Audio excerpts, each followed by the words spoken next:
K-pop Demon Hunters creator Maggie Kang recently told the BBC that she does not want to see her record-breaking Netflix animated movie getting the live-action treatment in the future.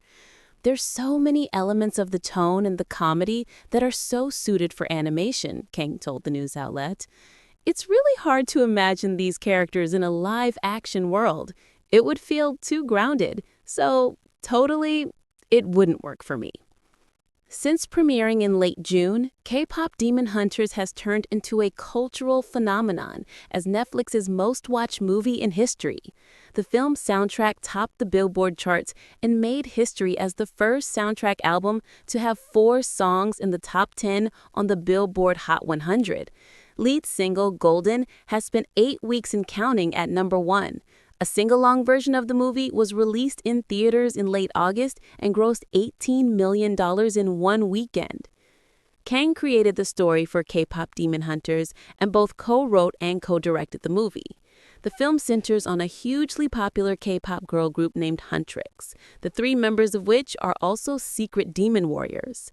The women battle a rival boy band, the Saja Boys, who are secretly demons. Chris Applehands, Kang's co-director, also told the BBC that K-pop Demon Hunters should not be turned into a live-action movie.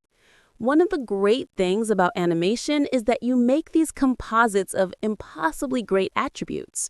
Rumi can be this goofy comedian, and then singing and doing a spinning back kick a second later, and then free-falling through the sky. The joy of animation is how far you can push and elevate what's possible, he added. I remember they adapted a lot of different anime into live action, and oftentimes it just feels a little stilted. Variety reported earlier this year that Netflix and Sony are in talks to make a sequel to the animated hit. Kang has been quite open in several interviews about her desire to continue the franchise in animated form.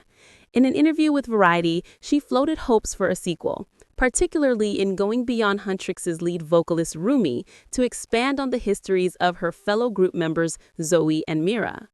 We've set up so much for potential backstory.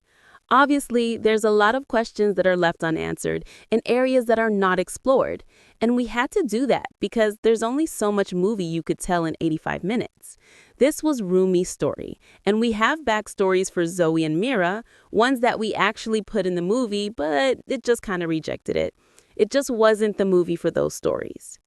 K-pop Demon Hunters is now streaming on Netflix.